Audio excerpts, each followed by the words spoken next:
Sunday from 9 p.m. Christian World Today. A look at what is happening in the Christendom. We look at revivals, controversies, persecutions, and in-depth interviews on issues affecting the church. Christian World Today with Frederick Njiri.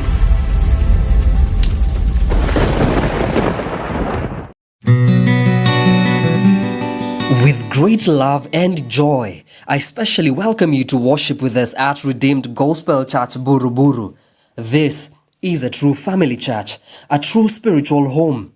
Redeemed Gospel Church Buruburu is home to exuberant prayers, deep and true worship. A house of prayer that will leave you feeling refreshed. Our first service starts at 7:30 a.m. to 10 a.m. and our second service starts at 10:30 a.m. to 1 p.m. On Wednesdays, we have our midweek service from 6 p.m. to 8 p.m. and every Friday from 6 p.m. to 9 p.m. we have our night of glory.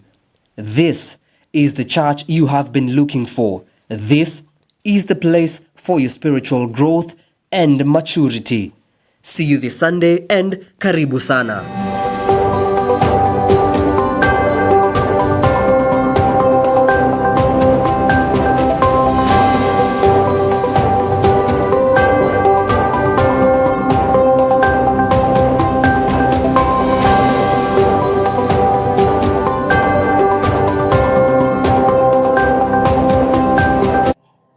The 24th of February 2024, indeed the days are rushing and we have no option but just to stay ready. My name is Consolata Chibalonza. This is EBN TV Prime Edition. Today is Saturday, so we are having the weekend edition, and with me are the news. I do hope you're ready for a tantalizing moment. Now we kick it off with a group of women from Loglogo, Marsabit County, have condemned the series of attacks against elderly women from Kargi in the same county on allegations of practicing witchcraft.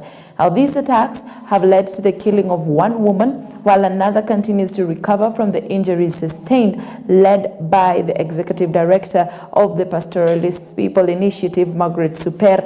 These women expressed sorrow that their fellow elders continue to suffer and lose their lives due to unfounded allegations. They urged the government to intervene and protect these elders. Super added that the killing of these women by burning them alive is shocking, as no one has been arrested despite the perpetrators being known. Margaret Alea was killed last week after rumors spread that she was a witch, with various organizations condemning the murders. Tunakuja kulaani ile kitu imetendeka Kargi. Ni jambo ambayo imetugusa sisi sana kama wamama. Kwa nini wamesema kwamba ni mama peke yake ndio mchawi? Kwani hii uchawi imeandikwa kwamba ni wamama ndio wanafaa kuwa wachawi? Hakuna wanaume wachawi. Hii kisanga ya uchawi imetoka wapi? Huyo mganga alipata certificate wapi? Ama amesomea shule gani ya kuja kusema kwamba fulani ndio mchawi? Kwa ya kuua wasichana wa mama tumeona kwa TV. Imekuwa kwamba ni kitu imeenea Kenya nzima. Tutaenda wapi ndo tujifiche, ndo tusiwawe? Wamama imekuwa wakati yetu ya kuuawa. Tumelaani, tumekataa na tunaomba serikali haki ya huyo mama na yule mwenzake ambayo saizi yako hospitali anatumia madawa itendeke. Tunasikia uchungu kama mama. Tunasikia uchungu kwa sababu sisi mara yote tunasemekana tu wamama ndo wanakuanga na uchawi. Wamama ndo wako na shida. Wamama ndo wako na makosa fulani. Hata tumeshinda kusunguka kama pengine kitu yako imepotea kwa manyata fulani, kama mbuzi, kama ngamia, ukitaka kwenda kuzunguka kwenda kutafuta hata hiyo mbuzi, unaogopa siku hizi kwa sababu tunaogopa hata tunaweza uawa wakati yoyote. Sisi tumestuka sana na kifo hiyo mama, na wale ambao watu wamefanya hivyo hawajafanya vizuri, kwa sababu sisi kina mama hakuna siku mama anaondoka analeta uchawi na kuua watoto wake. Sisi tumelaani, tukua kina mama tumelaani ile mtu amefanya kifo ya hiyo mama. Hiyo mama ako na watoto ya shule. Wengine ako na kijana yake anafanya kazi. Wakati hao anasikia hiyo mama yao ameuliwa bila sababu, hiyo watoto wanasikia aje? Watoto wamefanya yatima, mama hana bwana.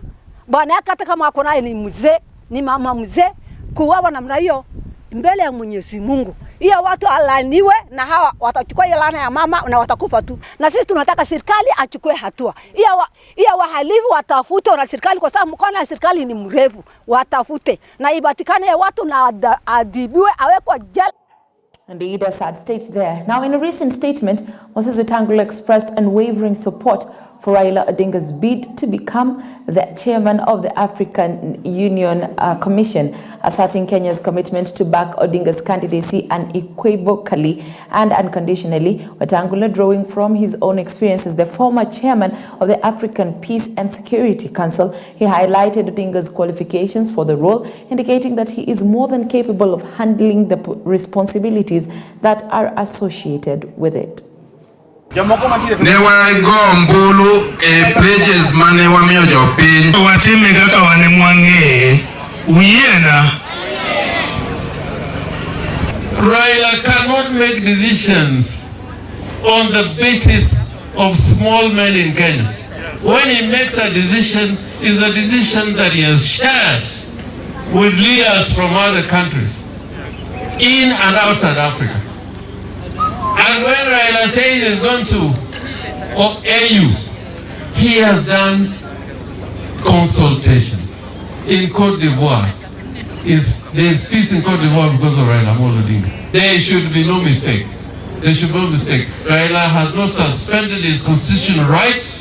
He's the leader of Azimio. He's the leader of ODM. Na mwelezea kwamba Raila hakuna mahali anaenda. Yeye ndio kiongozi ya Azimio na ya ODM. Kiongozi amesema mchana na isikike ya kwamba kwenda kwa AU si kwa kusema kwamba wewe huwezi kuwa president. Bibi ya Zuma alikuwa chairperson, kaenda South Africa akasimama kama rais. Ping vile Otieno amesema Gabon. Na mjue Wajaluo sisi tunapenda haki. Mahali kuna haki, sisi kama Wajaluo tunaweza kuwa na msimamo. Kuna kijana wetu alikuwa anaitwa Raila na Mboya, Tom Mboya. In 1958, can you imagine? When there was a position, 1958, when a candidate was required to stand for the position of chairman of All Africa People's Conference, and Nkrumah wanted to be chairman, the person who was elected was Tom Mboya. Sasa sisi Wajaluo mahali kuna haki tunaweza. Hata Kenya kama hakuna uwizi, Raila angekuwa president 20 years ago. And still on political leaders, Kalonzo Musyoka, the leader of the Wiper political party, has expressed his appreciation towards the Azimio MPs for their decisive action in walking out of parliament and rejecting Ruto's proposed punitive taxes. He commends their stance, noting that they have upheld the interests of the Kenyan people amidst what he refers to as round 2 of impossible taxes. Additionally, there is a stern warning that if representatives continue to waste time, they will be held accountable for their actions.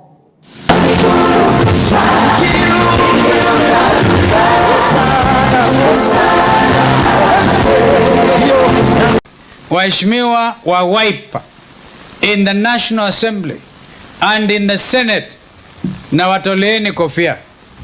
Mumeonyesha msimamo, kwanza umoja wenu kama viongozi ambao mmepatiwa mamlaka na chama cha Wiper. Honorable members of parliament, you make us proud. I'm your party leader. Mulionekana pale mkipigwa picha, mumekasirika because you have been on the side of the Kenyan people over this high taxation. Round 2 of impossible taxes. Mzigo ambao wananchi hawatavumilia. Nyinyi mkatoka mkijua pengine watapitisha tu.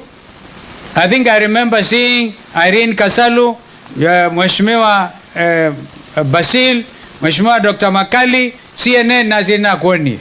Kwanza CNN ya dhati ndi zine mwaka wipa.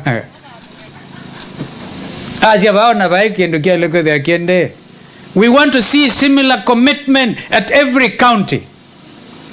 And if you are going to waste more of our time, we will call you out. We will call you out. Tutawaita, tutawataja. And now the Principal Secretary of the Ministry of Health, Mary Muthoni, urged Kenyans to embrace community health workers as they have been tasked with reaching out to Kenyans to provide basic healthcare services.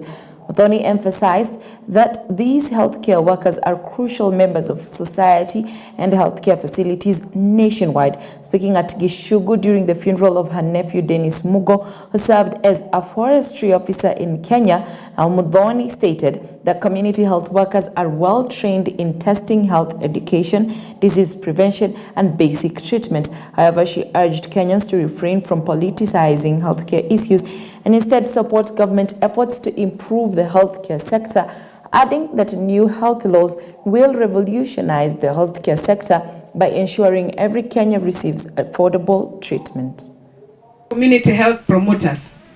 Na tena wengine wenu hapa labda ni community health promoters. Hao ndio watakuwa wanakuja kutoka boma kwa boma.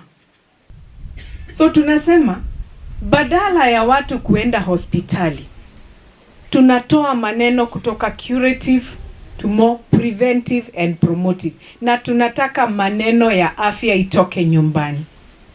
Ati ya kwamba community health promoter akifika pale kwako nyumbani, nyinyi wote mnaangaliwa BP, mnaangaliwa blood sugar. Hata sidhani kuna watu wengine hapa washawahi jua kama wako na ugonjwa wa sukari ama hawana. Na saa zingine we are walking patients. Sisi ni wagonjwa lakini hatuelewi, hata hatujui. Na kwa sababu ng'ombe inakusumbua sana, hautaki kuachia ng'ombe, unaenda kukata grass, unarudi, unaenda kukata kitu ingine, kuchukua kitu ingine, unaona uko na kazi mingi sana, utafika hospitali, si ndio? Wameshaanza kazi. Na mimi mwenyewe nimeanza kuwalipa kutoka Friday. Kwa hivyo hapa wanafaa kuwa wamechangamka sana. Ana detect kama kuna anything yenye iko kwa mwili yako kama BP, fever ya mtoto, na akipata ati iko high, na wamefundishwa akipata iko juu ama iko kiasi yenye haifai, anakurifa kwa community health nurse. Wale sasa wamesomea kabisa. Either anakupeleka, anakurifa kwa community health nurse, ama anakuambia kimbia kwa ile hospitali iko fulani, na anakuwa amepigia daktari huko simu, anamwambia mgonjwa ako jiani, anakuja.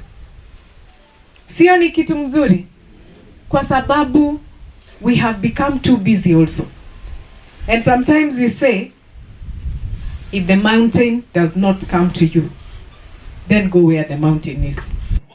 Nairobi County Governor Johnson Sakaja has ordered the closure of all alcohol selling points near bus stops following a report from the National Transport and Safety Authority, NTSA, regarding accidents and disasters on Nairobi roads.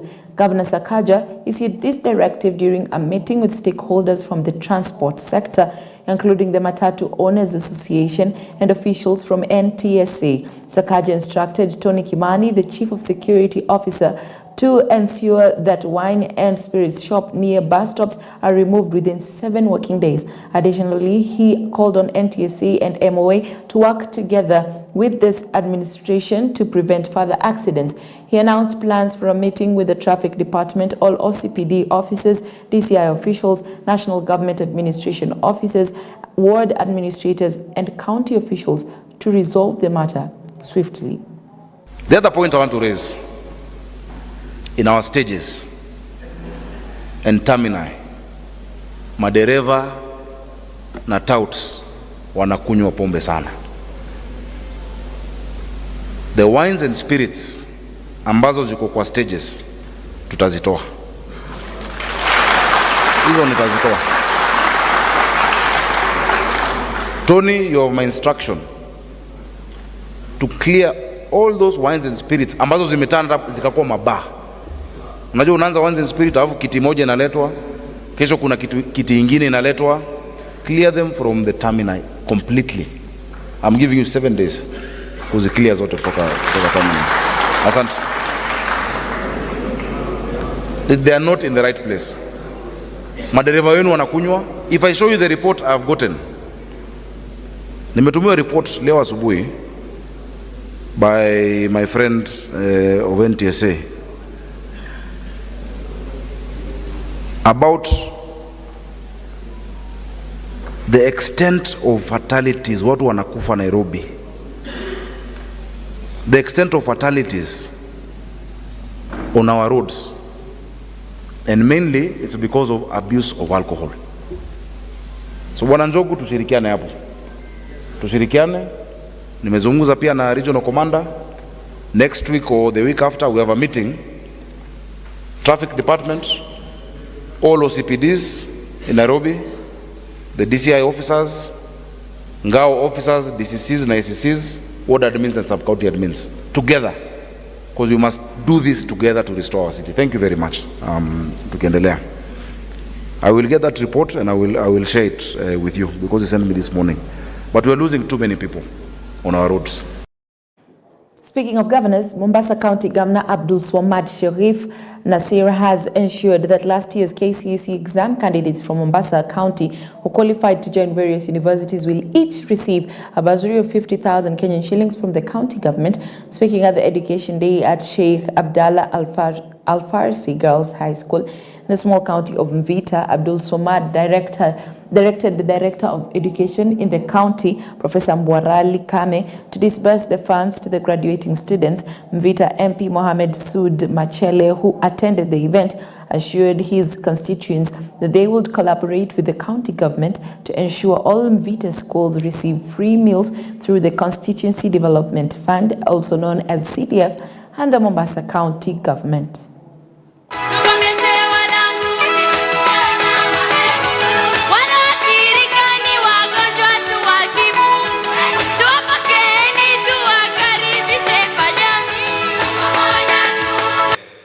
Every child who came from a day school finished their exams last year and is eligible for university. The county government of Mombasa, for every single child, regardless of your color, regardless of your religion, regardless of the school that you're in, as long as it is a public school within the boundaries of Mombasa County, every single child who is a child of Mombasa is going to be entitled to 50,000 shillings as their first year. As their first year. Na nikipiga hesabu hizi, nipeni nafasi.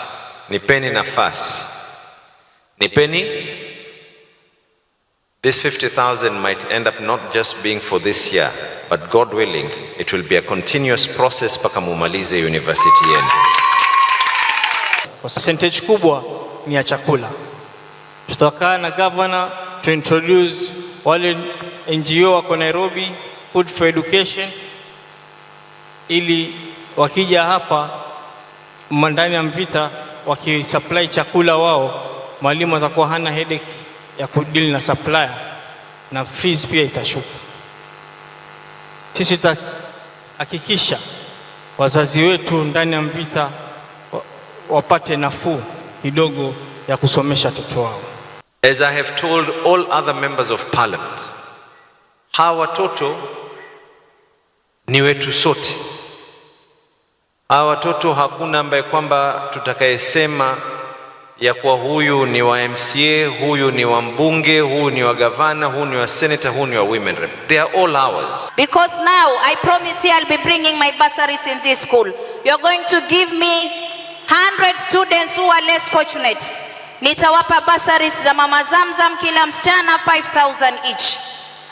The next bursary. Hiyo ndo zawadi kubwa ambao Mama Zamzam naweza kuwapa, ni waweke watoto wa kike ndani ya darasa. The Bar Owners Association in Bahati, Nakuru County organized a meeting with the local residents to find solutions to the manufacture and sale of illicit alcohol in the area. According to the association chairman Abdul Noor, they have witnessed disasters from neighboring counties, and to prevent such incidents from affecting them, early strategies must be put in place. In the fight against illicit alcohol, the chairman called on the judiciary to hold accountable and take action against those involved in its distribution, manufacture or sale. However, county governments were also urged to scrutinize their processing of issuing and inspecting bar licenses. Sisi kama baonas wa Bahati tumeamua kwa kauli moja tutapigana kabisa na hizi pombe ambazo zina sumu. Issue imereiziwa ya bars kukua in the same plot na residential houses na wana share toilets. Bar ama wines and spirits na share toilet na hawa residents ambao wanaishi nyuma ya ploti. Hiyo mistake, hiyo makosa yote iko kwa county. Their public health officers wanakubali hiyo bar ikuwe licensed kwa nini? Wanakubali ipewe license kwa njia ipi? So, lawama sio kwa bar owner. Mimi nikipewa license nitafanya kazi. Mwenye kunipa license kama ndio mwenye makosa, alaumiwe yeye. Kia mahali wakinyoshea polisi lawama, kidole cha lawama. Tunajua gari zao huzunguka, wao huzunguka wakiokota pesa. Hakuna mtu wa community anaongea hiyo, lakini wanasema wako rada sana na community. Wanajua what is going on, lakini mambo hiyo corruption hiyo hawaguzi. Why are they not touching on that? Sasa sisi tunaweza uliza kama watu wa huku tushikane, tuunge serikali mkono, tuseme tutashikana tukumaliza hii pombe haramu.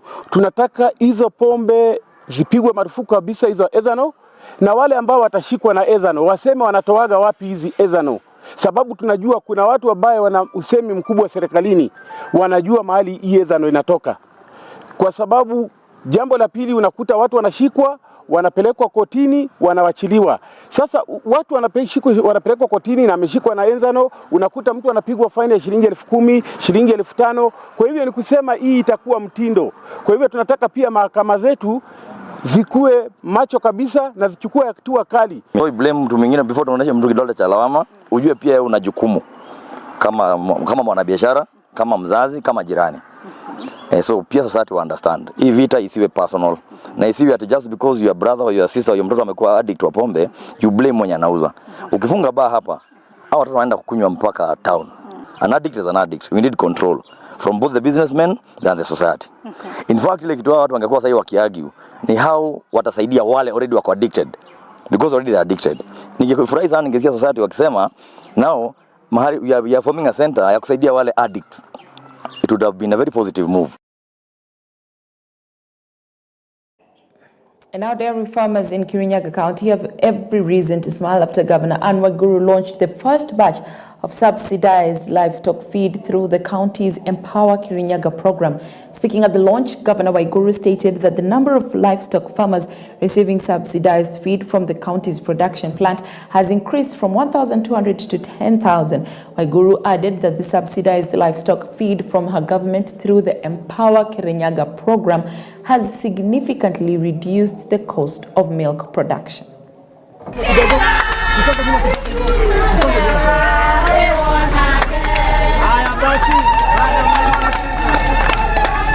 We are here to flag off these subsidized feeds for the animals. These subsidized feeds are produced by the county government of Kirinyaga Factory. We have our own factory where we produce subsidized feeds for poultry and for cows as well. The purpose of this project is to increase production of milk for our farmers. We have been working on a concerted effort, including giving them AIA services, our cows AIA services. We have provided AIA services to over 150,000 households, and now our breeds are requiring that we improve our feeds so that we can increase milk production.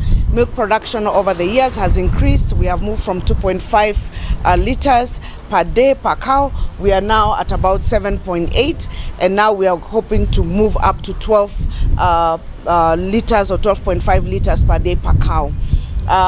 These bags will be sold at 2,300 to our farmers. They are going to be distributed through 4 cooperatives, milk cooperatives, and these cooperatives are being given these feeds to distribute closer to where the farmers are, instead of the farmers having to drive all this way to get the feeds. One bag will be selling at 2,300 shillings, as opposed to what is in the market, which is 2,900 to 3,500 shillings.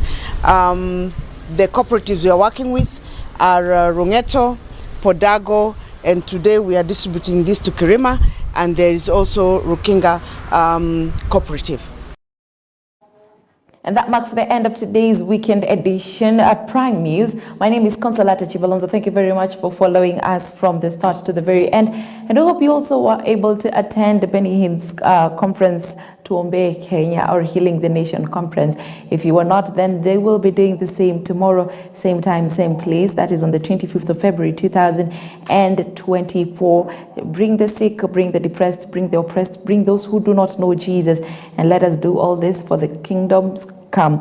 And now I will be signing off, wishing you a good night. And as I said, my name is Chibalonza Consolata. And until next time, God bless.